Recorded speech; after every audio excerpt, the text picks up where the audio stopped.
Rien de tel que de regarder les deux meilleurs combattants du monde se livrer une guerre pour une ceinture de l'UFC.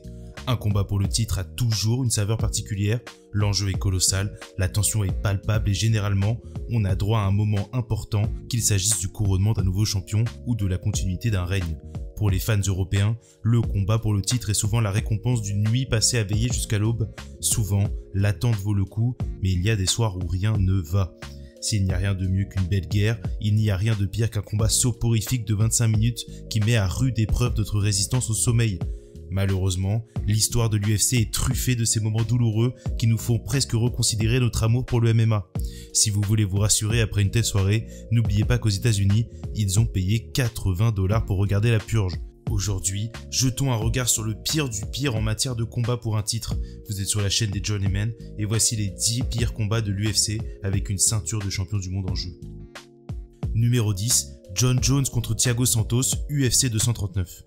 Pour la première fois de sa carrière, Jon Jones a tremblé à la lecture de la décision des juges lors de son combat contre Thiago Santos à l'UFC 239. Une victoire par décision partagée et inhabituelle pour Bones, mais ce qu'il est encore plus, c'est la manière dont s'est déroulé le combat.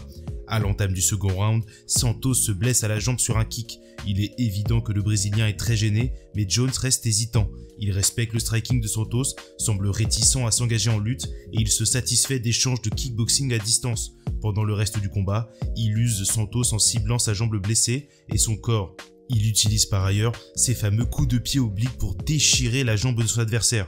La foule acclame le valeureux Thiago Santos qui combat la douleur du mieux qu'il peut. Mais la passivité de Jon Jones agace le public. Il semble se contenter du minimum syndical, un défaut qui n'est pas le seul à avoir comme on le verra plus tard dans cette liste. Et cette fois-ci, cela aurait pu lui coûter la victoire. Seulement 102 frappes significatives dans un combat de 25 minutes qui n'est pas allé au sol, les statistiques racontent toute l'histoire. Heureusement pour le public, l'UFC 239 est aussi l'occasion d'un des moments les plus iconiques de l'histoire du MMA, les fans n'ont pas perdu leur soirée. Numéro 9, Team Sylvia contre Andrei Arlovski 3, UFC 61. Je ne regardais pas encore le MMA en 2005, mais si vous connaissez quelqu'un dont c'était le cas, vous savez que Team Sylvia est un nom que la majorité des fans de l'époque ont fait le choix collectif d'effacer de leur mémoire. Sa troisième rencontre avec Andrei Arlovski est certes le combat principal de l'UFC 61, mais c'est uniquement car il est rattaché au titre de champion du monde des poids lourds. En réalité, tout le monde a payé pour voir la revanche opposant Tito Ortiz à Ken Shamrock. En 2005, la division des poids lourds de l'UFC n'est pas dans un très bon état et ce combat est la parfaite représentation d'une division qui manque de profondeur. Même si les deux hommes cherchent le chaos dans le premier round, il manque grandement de précision. Une problématique qui va s'accentuer au fil du combat lorsque les lacunes de cardio des deux hommes viennent endiguer l'affrontement dès le début de la seconde reprise. Ce combat dure 5 longs rounds d'imprécision et de lenteur. Team Sylvia finit par remporter une décision et conserver son titre sous les huées de la foule.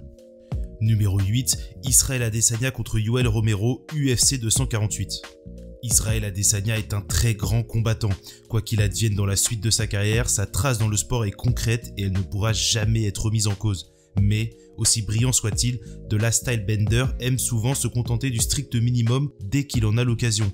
Il faut certes être deux pour faire un mauvais combat, mais Adesanya a pris part à beaucoup d'affrontements soporifiques. Sa guerre tactique contre Anderson Silva, sa revanche contre Vettori, le somnifère ambulant qu'est son combat de l'UFC 276 contre Jared Cannonier. Tous ces exemples sont valides, mais celui qui les surpasse tous, c'est son combat contre Yoel Romero à l'UFC 248. C'est un véritable mystère de savoir comment les juges ont scoré un combat avec si peu d'action offensive. 88 coups significatifs répartis en 5 rounds qui ont semblé durer une éternité. Le problème est surtout stylistique. Romero aime réduire la distance, mais Adesanya est un véritable maître pour maintenir ses adversaires loin de lui. Le tout résulte dans une forme de paralysie qui a pourri le combat. Adesanya remporte une décision unanime que certains fans ont contestée, mais honnêtement, personne n'a semblé sortir véritablement gagnant de ce combat.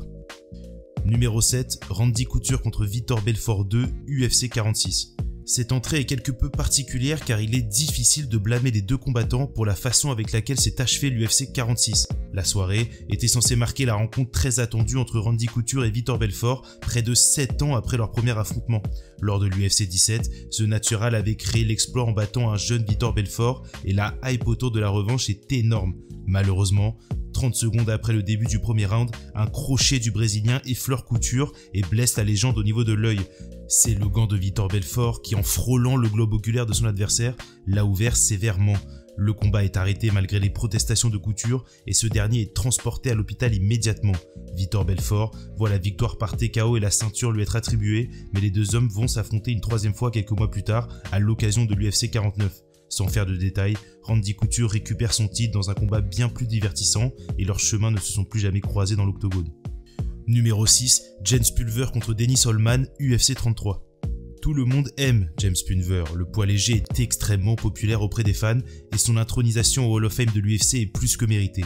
Mais le soir de l'UFC 33, Pulver ne s'est pas fait beaucoup d'amis dans le Mandalay Bay Center de Las Vegas. Il n'a certes jamais été le combattant le plus divertissant de l'histoire de l'UFC, mais ce soir-là, il a mis les nerfs des fans à rude épreuve. Pourtant, son combat contre Dennis Holman est très attendu. Les deux hommes se connaissent depuis le lycée et ils se détestent. On pense alors qu'on va avoir le droit à un combat acharné, une véritable guerre, mais le problème, c'est que Holman veut absolument emmener Pulver au sol et que ce dernier veut absolument que le combat se déroule debout. Dennis Holman passe donc le combat à se jeter à terre pour que Pulver l'y rejoigne, mais ce dernier s'y refuse. Le résultat est un gros tas de rien et une victoire par décision sous les huées des fans pour James Pulver. Il se fera pardonner avec un classique contre BJ Penn quelques mois plus tard, qui le réconcilie avec le public. Numéro 5, Pat Miletich contre Mikey Burnett, UFC 17,5. Pour la première venue de l'UFC au Brésil, les fans ont eu droit à un combat principal entre Frank Shamrock et John Lauber, et ils ont été gâtés, car ce combat est considéré comme l'une des meilleures performances de la carrière de Frank. Heureusement d'ailleurs, car le co-main event de la soirée pour la ceinture inaugurale des poids welter est un véritable calvaire. Je ne sais pas comment le dire autrement, alors je vais mettre les pieds dans le plat. Pat Miletich et Mikey Burnett ont passé 21 minutes de combat à se tirer le short. Cette phrase est à prendre au sens littéral du terme, les deux hommes se sont livrés à un concours de tir-slip sur 3 rounds entiers. Une situation très gênante qui a amusé le public pendant quelques minutes avant de se transformer en malaise global. Le combat est irregardable, il n'a aucun rythme et Burnett domine le peu de phases actives. Mais Miletich se voit tout de même octroyer la décision et sincèrement, à part Mikey Burnett, personne n'a eu la force de contester le résultat. Numéro 4, Valentina Shevchenko contre Liz Carmouche 2, UFC Fight Night 156. Je dois dire que je suis très surpris que ce combat ne soit pas mentionné plus souvent. Peut-être que les fans ont décidé de faire sombrer ce souvenir dans les abysses du MMA, et honnêtement, ce serait difficile de leur en vouloir. Valentina Shevchenko a 2 vitesses quand elle rentre dans l'octogone, meurtrière sanguinaire prête à déchirer sa proie, et combattante passive en contrôle qui ne tente rien du combat pour s'envoler vers une décision tranquille. Je ne pense pas avoir besoin de vous préciser où on se trouve sur ce baromètre pour ce qui est sa deuxième défense de titre. Il n'y a pas une seule seconde de ce combat où qui que ce soit pense que Liz Carmouche peut battre la championne, mais Valentina ne fait rien de sa domination, rien du tout. Elle s'assoit sur Carmouche pendant la moitié du combat sans tenter ne serait-ce qu'une soumission, et les deux combattantes se regardent dans le blanc des yeux à chaque phase debout. 60 coups significatifs en 25 minutes, une véritable purge. Au moins, l'UFC a eu la décence de mettre ce combat lors d'un Fight Night et de ne pas faire payer le public pour le voir.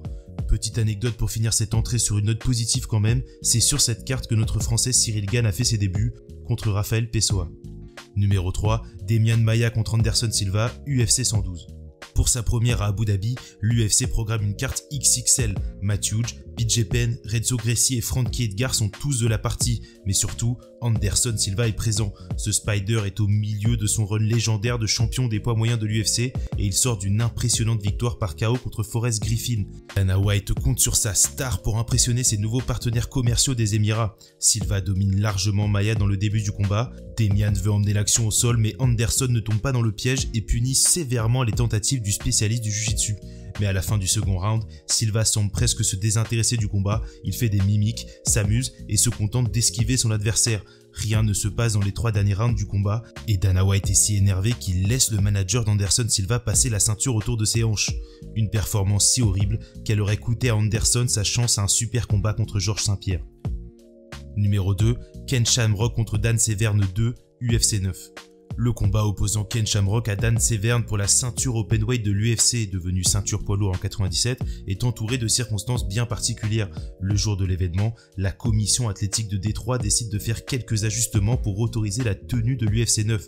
Parmi ces changements de règles, l'interdiction des coups de tête et l'interdiction des coups avec le poing fermé. Ce n'est pas une blague, la commission précise même qu'une violation de ces nouvelles règles entraînerait des sanctions économiques, voire des peines de prison pour les combattants.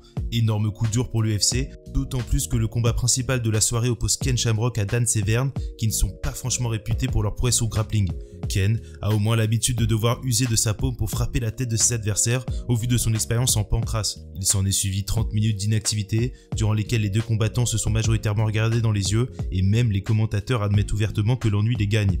Severn remporte une décision partagée et le titre de l'UFC, mais la compagnie n'a plus jamais concouru sous ces règles étranges. Numéro 1, Carla Esparza contre Rose Namajunas 2, UFC 274. De tous les débats qu'un combat peut rouvrir, le moins flatteur est sûrement celui du pire combat de l'histoire du MMA. C'est pourtant bien ce qu'il s'est passé après l'UFC 274. Il ne s'est d'ailleurs rien passé pendant les 25 minutes du combat qui oppose Rose Namajunas à Carla Esparza pour la ceinture des poids pailles. 67 coups significatifs, 32 secondes de contrôle, le tout en 5 rounds d'un insoutenable calvaire. Certes, la perception de ce combat n'est pas aidée par le fait qu'il soit positionné entre deux véritables guerres, mais quand même, Rose n'a rien tenté, Carla a fait semblant de tenter des choses et c'est peut-être pour ça qu'elle a remporté la décision au final. L'UFC aurait pu déclarer la ceinture vacante après l'UFC 274 et personne ne s'en serait plaint. En plus d'être sans aucun doute possible le pire combat impliquant un titre de l'histoire, c'est peut-être le pire combat de l'histoire tout court. Même Francis Ngannou contre Derrick Lewis a l'avantage de n'avoir duré que 3 rounds. Au moins, Carla a eu ce qu'elle voulait, la ceinture de championne et la possibilité de se marier sans égratignure au visage. Mais heureusement pour nous, Zhang Weili est passé par là quelques mois plus tard et a récupéré son bien, de quoi nous promettre des beaux combats de championnat à l'avenir. Merci d'avoir suivi cette vidéo, n'hésitez pas à donner votre avis en commentaire, likez, abonnez-vous si cela vous a plu et on se revoit une prochaine fois.